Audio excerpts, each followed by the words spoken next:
Welcome to Clinton County Uncovered, where our shared past becomes stories brought to life. Did you know that every corner of Clinton County whispers tales spun from the historic threads of our vibrant community? I'm Mark Huber.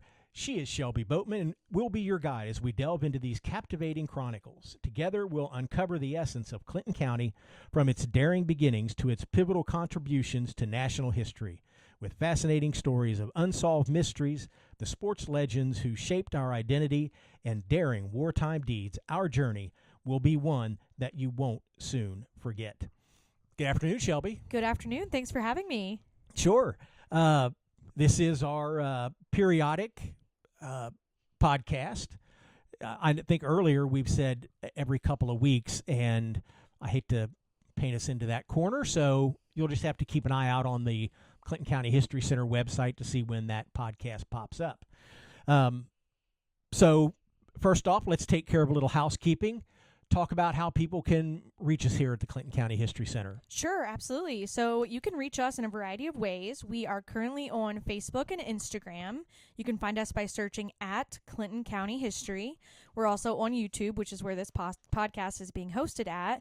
And then our home website, which is clintoncountyhistory.org. We're also open to the public Thursdays and Fridays, 1 to 4, and Saturdays, 10 to 2. We have a gift shop and lots of fun things to see. What about membership? People can come here and tour the facility. There is a charge if you're not a member. You can alleviate that charge if you are indeed a member. Absolutely. So if you are a member, those are $25 for an individual and $35 for a family. Kind of goes up from there. Lots of great benefits, quarterly newsletter, all kinds of fun things. And that includes free touring as much as you'd like through our season, which is March to December of every year. Memberships run March to March. That allows you to come in the next year for that first 4 weeks that we're open and see all new exhibits. But if you're not a member, it's $5 per visit. That's both for the museum and for the research library upstairs. And I think one of the things that you mentioned the exhibit here, but if you've not been to the History Center, basically it's the old home of J.W. Denver Williams. General Denver. James W. Denver. Yeah. And so the rooms in that house have been redecorated, I guess, to exhibit both. There's plenty of paintings of General Denver himself in here. They have a lot of history of Clinton County in general, but then there are some rooms that change from year to year. Those are the exhibits. Last year, it covered sports. There have been quilting exhibits. There have been photography exhibits on the schools, which seems to be a natural for any county. But currently, the exhibit is Lincoln's Legacy, the Civil War and Clinton County's connection 160 years later. Given our location, I'm not sure that the Civil War jumps out at people as being something that is, Clinton County centric, and maybe not even Abraham Lincoln. So how did you arrive at this particular topic for the current exhibit? Sure, that's a great question, Mark. So our exhibit this year, our temporary exhibit through December, we had last year done a 159th anniversary of Lincoln's assassination. During the summertime, we had some reenactors, we had some educators come out, and for one weekend, we talked about the impact of the Civil War in Clinton County. That was very, very popular. We had people of all ages, school to older adults. And we knew that Lincoln's 160th anniversary of his assassination was coming up in 2025. So we wanted to take that and the Civil War through the lens of Clinton County, because our mission is Clinton County History and Genealogy. And as we continued to dive deeper, we found some fascinating connections and interesting stories that we felt like had to be told. So let's talk about some of those stories just briefly, because we don't want to give you everything on here. We want you to come in to the History Center and tour not only the current exhibit, but the rest of the building and all the other rooms and get a bit of a taste of Clinton County history. But give me some of the names of those people that connect Clinton County to Lincoln and the Civil War. Sure. So right off the bat, everybody thinks of General Denver, Brigadier General in the Civil War, appointed by Abraham Lincoln. He actually had connections to Matthew Brady's studio. He was photographed by him.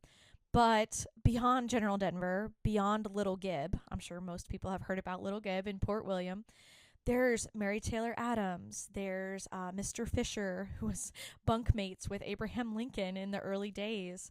There was Sarah and Isaac Harvey. There was Abram Allen. The list goes on. So when, you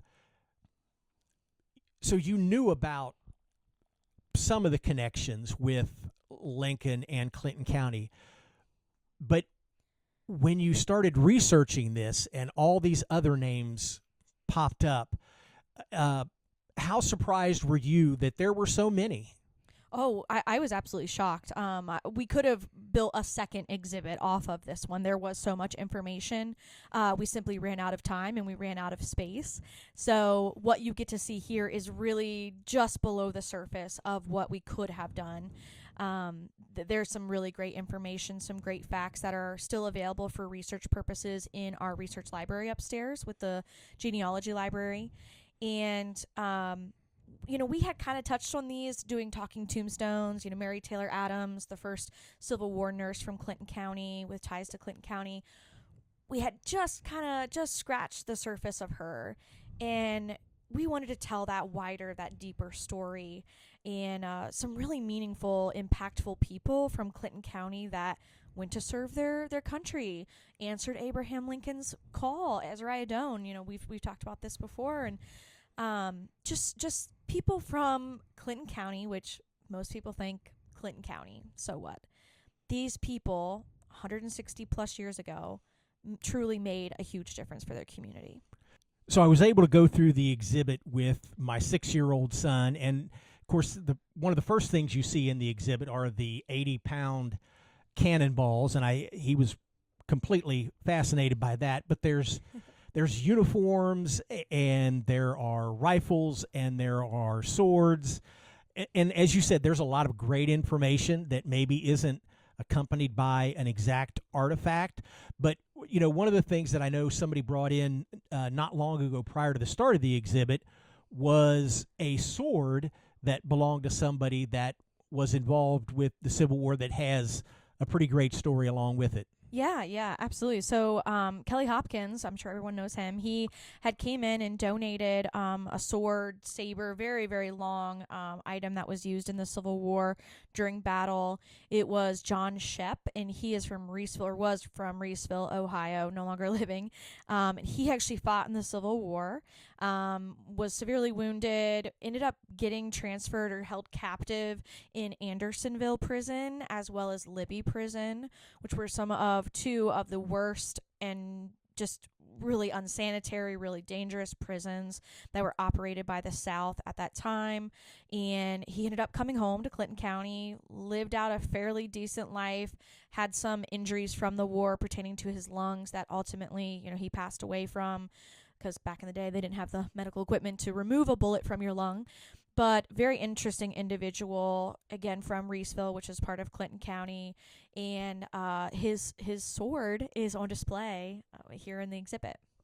Yeah, just one of the many fascinating stories that are involved with the current exhibit, Lincoln's Legacy, the Civil War and Clinton County's Connection 160 years later, that you can find here at the Clinton County History Center. Shelby, other than this exhibit and the other rooms here at the History Center, what are some things on the calendar for the History Center coming up? Sure. So we're really excited to be hosting another Civil War weekend, June 12th, 13th, and 14th here at the History Center. We're going to have numerous reenactors, some educators again returning, and opportunities, especially for kids, to be able to touch uniforms or like a fur cap, different cannonballs, all kinds of fun, touchable items. And then we're going to actually offer free tours of the exhibit during those 3 days that were open to the public. We yeah, it's I'm really excited about it. We're gonna have Henry Casey Camp number 92, which is from Clinton County. We're also having a reenactors group from Washington Courthouse, and then Will Mottsinger out of Blanchester. He's a local reenactor involved with Blanchester Area Historical Society.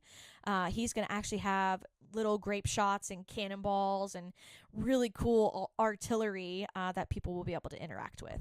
And, one thing is I'm sitting here listening to this, I recalled another thing that we were particularly fascinated by when we went through the exhibit were the smells. Yes, the smells. Oh my goodness. So I'm very proud of that. I got the idea, everyone has asked, I've got the idea from the American Revolution Museum in Philadelphia when I recently visited a couple of years ago. They had Smell the Revolution station, and you would lift up the little canisters and smell what the American Revolution, was like. Well, I wanted to recreate that for our museum. So we do have a smelling station of, I think, 6 or 7 different smells of the Civil War. Anything ranging from whiskey, 21 and up only, to dirty clothes, coffee, molasses, medical equipment. There's a lot of fun things to smell. I won't spoil it, but everyone that has interacted with it has really enjoyed it. Shelby, thank you. Yeah, thank you so much. Join us as we tour through time, revealing incredible events, influential figures, and the hidden gems of Clinton County's legacy.